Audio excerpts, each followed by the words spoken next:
Good evening to you, friends. Welcome here to 9 News Now. I'm Greg Merriweather. Homeowners in Baton Rouge are seeing an increase on their property tax. Some of them. It's because last year voters approved a higher tax amount to support the fire department. For the average homeowner, that means about $150 on your annual property tax more. The tax assessor's office also reevaluated property values, and it turns out the market is on the upswing in our area, meaning an increased value on your home and slightly higher taxes as well. You know, when you're applying 6 mills, obviously the higher the value, the more increase in tax you're going to get. You know, the Baker School District had a millage increase as well. They rolled forward their millage, so property owners in the Baker School District saw an increase there. Now, people in the unincorporated areas, they got nothing. They really actually saw their bills go down a little bit, slight decrease, because BREC rolled back one of their millages. If you have questions about your tax bill, you can check out the East Baton Rouge Tax Assessor's website. Tomorrow, Gonzales is making some adjustments after their tree lighting outside of City Hall. All other activities will be moved to the Civic Center following the lighting. So they'll light the tree and then everything will be moved to the Civic Center. On Saturday, the city of Zachary is delaying their parade a few hours. Broadmoor's Christmas parade will not roll at all. Our web team has a running list of all the changes, WAFB.com and the WAFB News app.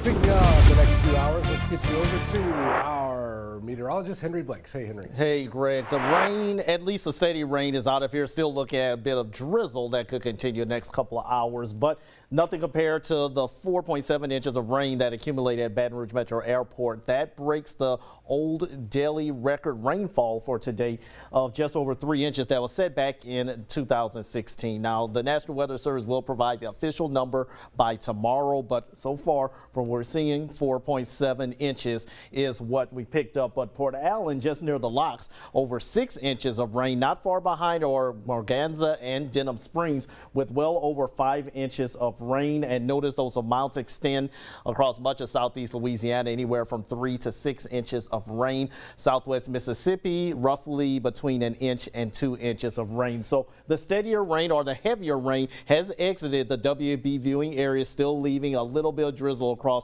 the Baton Rouge metro area. Closer to the coast, you've got some light rain, but that will too gradually diminish overnight. So keeping that chance of drizzle in the forecast for the Baton Rouge area for the next couple of hours. Mainly dry overnight, but you'll notice as we get to tomorrow morning, starting to reintroduce a chance of rain to the area. So just because it's going to be dry Friday morning, bring the rain gear with you, because by mid to late morning and then the rest of the day, we've got another round of rain in the forecast, and that's going to keep temperatures in the 50s for both Friday and Saturday. Thankfully, not looking at heavy rain this time, but more of a light rain. So accumulation and flooding not really going to be a big issue. Sunday, though, that's where we're looking at nicer weather coming into play, returning to the area. Saturday, not a washout, but the rain will be mostly Saturday morning into the early afternoon. As we get to the mid-afternoon, still maybe a few showers, but gradually drying up just in time for Sunday. Looking at nice sunny weather through much of next week.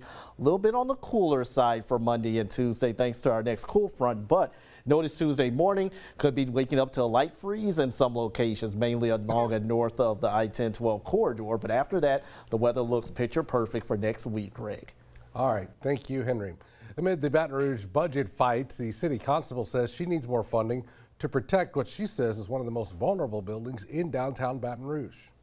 A lot of times there's something going on in this building, I have to call constables from across the street to come over here to assess and to help and to respond. I went to the previous mayor, I said, look, we need more security. We need metal detectors, we need magnetometers, this is the most unsecured building in the state of Louisiana. Tonight on 9 News at 10, we'll have more reaction from City Constable Terica Williams, who is asking the council to treat her office like the police and fire departments and exempt them from budget cuts. Hey, remember the 9 News app, always a great way to keep up with everything going on here in our area. If you haven't already, make sure you download the WAFB 9 News app. We appreciate you joining us here, friends. We will see you coming up tonight at 10. Good night.